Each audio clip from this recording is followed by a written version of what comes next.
Здравствуйте, друзья! В эфире Геоэнергетика Инфо. С вами Радайкин Максим. И я, Борис Марсенкевич, всем добрый день. Украина прощается с мечтой о нероссийском газе. Поставки из Азербайджана как бы не задались. Пробная партия прошла, а вот о других даже и не пахнет. И Украина начала вполне себе в голос заявлять, что ей не хватает 2,5 миллиардов евро на закупку 5,5 миллиардов кубометров газа, чтобы хоть как-то, более-менее комфортно пройти отопительный период. Борис Леонидович, а почему Азербайджан-то не поддержал Украину? Ведь столько разговоров было. Ну, разговоров было больше у нас, чем в Азербайджане, надо отдать должное. Я, конечно, не занимаюсь обзором всего, что в Азербайджане на азербайджанском языке выходит, но если смотреть за сообщениями на сайте СОКАР, State Company of Azerbaijan Republic, можно, конечно, и по-русски эту аббревиатуру, но мне аббревиатура не нравится. Государственная нефтегазовая компания Азербайджана, ну, попробуйте русскую аббревиатуру использовать. Они сообщали, что будет тестовая проверка, можно ли доставить газ до украинских берегов. Протестировали, не получилось, вычеркнули. То есть там этому событию никакого эпохального значения не придавали. Ну, действительно получилось слишком замысловато. И у меня почему-то есть подозрение, что дело не столько в азербайджанцах, а в том, какие тарифы выставлены на транзит. Поставки идут обратным реверсом, идут по трансбалканскому магистральному газопроводу, который «Газпром» не использует с момента ввода в эксплуатацию турецкого потока. Это значит, что из Турции газ идет через Болгарию, Румынию, Молдавию и дальше территория Украины. Газоизмерительная станция «Орловка», ну, об этом мы уже говорили. Вот эти три замечательных государства, оказывая помощь Украине, не отказали себе в возможности выставить невероятные какие-то тарифы. На Румынию по этому поводу уже в суд подали европейский, но с учетом скорости прохождения всех судебных инстанций в Европе это надолго. За это время Румыния денег успеет заработать. Жалоба идет не первый раз, не первые поставки в этом направлении. Пробовали прокачивать газ из Греции, поступал в виде СПГ, регазифицировали, отправляли, собственно, по той же магистрали, тоже наверх на север, и тоже получали какую-то невероятную цену. Я так понимаю, что, может быть, даже не Киев обиделся, ему по большому счету все равно деньги поступают из Европы от различных поддерживающих, вплоть до Норвегии, не только евросоюзовские страны. Но, видимо, им не очень понравилось, какая цена выскакивает. Ну и кроме того, как известно, какая-то стиральная машина, что ли, прилетела на эту газоизмерительную станцию. Я верю всем европейским политикам. Урсула фон дер Ляйен говорила, что Россия чипы из стиральных машин выковыривает, но сейчас летит всего столько, что, я думаю, уже никто ничего не выковыривает, сразу стиральные машины запускаем. Проблема была, конечно, не в газоизмерительной станции, это, в конце концов, просто счетчик, который их ставят два. Один на выходе, второй на входе. Ну, хорошо, на территории подконтрольной Киева что-то произошло, на молдавской территории все было в полном порядке. Тем не менее, не работает. Вероятнее всего, это означает, что пострадало еще и газоперекачивающие э, агрегаты. Новостей о том, ремонтируют их, не ремонтируют, или просто отказались от этого маршрута в силу дороговизны, не поступал. Для Азербайджана, ну хорошо, там прокачивалась партия, по-моему, то ли 15, то ли 20 миллионов кубометров. Проверили, не работает. Ну, не работает, не работает. Ничего страшного не произошло. Что касается Украины, ну вот суммы, которые называют 2,5 миллиарда евро для того, чтобы подготовиться к отопительному сезону. Стоимость газа при этом никто не называет, что интересно. Закачать в подземное хранилище газа 2,5 миллиарда евро. Не в кубометрах, не даже там в киловатт-часах, как в Европе принято, а сразу в евро. Куда их закачают, в какое хранилище они лягут, в подземное или в какое-то другое, науке точно неизвестно. Известно, опять же, надо делить то ли на двое, то ли на трое. Не стоит забывать, что помимо экономической войны идет и информационная война, и доверять тому, что приходит с той стороны линии боевого соприкосновения, особо не приходится. Причина известна, вводит в заблуждение не столько нас, сколько европейских спонсоров. Чем больше и кровавее рассказы о том, как все взорвалось, сгорело, разлетелось в пыль, тем больше шансов получить какие-нибудь крупные суммы. Поэтому что такое 2,5 миллиарда евро в кубометрах, я не очень понимаю в данном случае. То, что стоимость получалась в любом случае значительно выше для киевских компаний, закачивающих газ, чем котировки на европейской бирже TTF, известно. Известно, потому что для того, чтобы поставить газ по этому маршруту, использовался либо российский газ, который идет по турецкому потоку. После пересечения государственной границы Турции и Болгарии это называется уже болгарский поток, одна из ниток, мощность 15,75 миллиарда кубометров газа в год. Маршрут трубопровода Болгария, Сербия, Венгрия, Словакия, только после этого Украина. Ну, посчитайте, сколько там транзитных платежей. Турция, разумеется, газ пропускает отнюдь не бесплатно. Не бесплатно работает Болгария. Все эти перечисленные страны немножечко добавляют. Разница, если верить сайту НСОГ, это компания, не компания, а ассоциация компаний операторов газотранспортных систем, то стоимость была выше котировок на TTF где-то на $200 за 1000 кубометров. Я думаю, что это одна из тех причин, почему нужного объема газа пока киевские власти добиться не смогли. Так что, ну, если говорить о том, что Киев – это Европа, то да, вполне европейское состояние. Многое зависит от того, какими будут погодными условиями.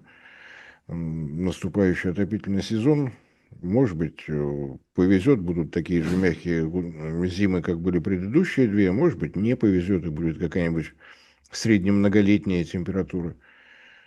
Ну и не забываем то, что, конечно, сейчас в книжных магазинах карту Украины купить нельзя, можно только контурную.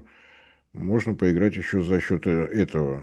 Не все территории можем обеспечить газом, значит, надо сократить количество территорий. Такой эксклюзивный вариант выпадает далеко не всем. Воспользуются им киевские власти или нет, посмотрим. То, что нет необходимости в закачке таких объемов, которые требовались до 2022 года, тоже известно. Серьезный спад в промышленности, серьезный отток населения, спрос на природный газ постепенно снижается. Но при этом, поскольку в полном порядке морские порты в Одессе, продолжают работать еще и угольные электростанции, не забываем о том, что никакого воздействия на 3 атомные электростанции на 9 атомных энергоблоков в составе Россия не оказывает по понятным причинам. У нас далеко не всем разрешено быть ядерными террористами. На день сегодняшний лицензия на руках только у киевских властей и у властей Израиля. Они имеют полное право бомбить ядерные объекты, пытаться какими-то дронами ударить и так далее. Остальные как-то вот воздерживаются, по крайней мере, пока. Надеюсь, что это пока будет продолжаться вечно. Так что перезимует Украина или нет, ну, посмотрим.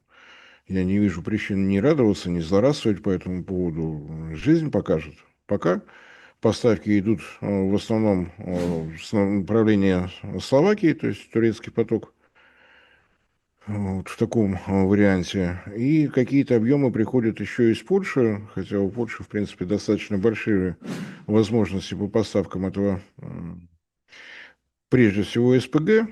Соединены газотранспортные системы Польши и Литвы. Это значит, что можно использовать регистрационные терминалы в Свиноujсце и в порту Клайпеды. Работает Baltic Pipe. Напомню, это морской трубопровод из норвежского сектора Северного моря. Там нет чисто польских месторождений, есть акции совместных предприятий с норвежским Эквинором. Газ из Северного моря приходит на территорию Дании, проходит ее целиком, ныряет в Балтийское море, выныривает на польском берегу. Тоже есть такая возможность, есть собственные мощности, может быть, как-то удастся договориться с Варшавой. Но, опять же, будем смотреть. Отопительный сезон потихонечку становится все ближе и ближе. Будет интересно за всем этим наблюдать. Есть вот такой вот вопрос. Многие переживают из-за того, что мы в Словакию и Венгрию поставляем газ, а эти страны продают газ Украине. Хотя Украина говорит, что это вот словацкий газ, он из Словакии пришел. А что получается, вот мы, так как странам-союзникам, продаем его с нефтяной привязкой, то есть дешевле спота. И он что, прям по такой же цене идет на Украину? Нет, он не идет по спотовым ценам ни в одну из стран. Формула цены осталась смешанной. 87% влияния на стоимость действительно спотовая, 13% нефтяные привязки. То есть, если это и ниже котировок TTF, то совсем не намного. Почему мы продолжаем это делать? Ну, мне кажется, что это достаточно понятно, хотя это и выглядит весьма и весьма цинично. Все, что происходит на линии боевого соприкосновения, требует финансирования с нашей страны. И когда нам называют огромные бюджетные затраты стран НАТО, стран Европейского Союза, многомиллиардную помощь США, нужно помнить о том, что для нас это тоже отнюдь не бесплатно. И, ну, давайте, мне не очень нравится риторика, мы поставляем газ. Мы получаем деньги из Европы, которые идут в государственный бюджет. Государственному бюджету сейчас не сладко, так что возможность поставлять по турецкому потоку, ну, мне кажется, идет только на пользу и государству, ну, так скажем, фронт и тыл должны быть едины. Так что хотим, нравится нам это или не нравится, но деньги каким-то образом добывать надо, а поскольку мы сейчас боремся с перегревом экономики, ну, это тем более имеет большое значение.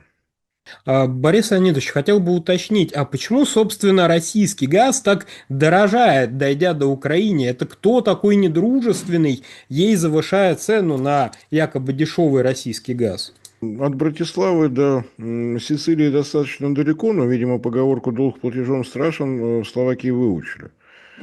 Прерванный транзит российского газа через территорию подконтрольную Киеву привел к прерыванию транзита и через территорию Словакии.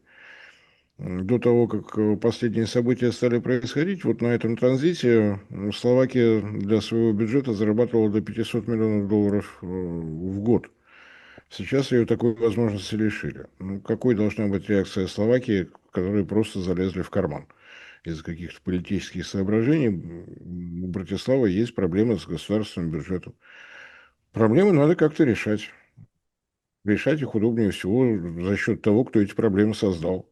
Напомню, что через территорию Украинской Советской Социалистической Республики проходило два магистральных трубопровода. Все они выливались в Словакию, дальше совсем в территорию Чехословакии. В Словакии совсем недалеко от границы хаб Баумгартен, откуда советский, а затем и российский газ расходился просто во все стороны, в самом буквальном смысле этого слова. И в направлении Франции, и в направлении Германии, и Бельгии, и в направлении Италии.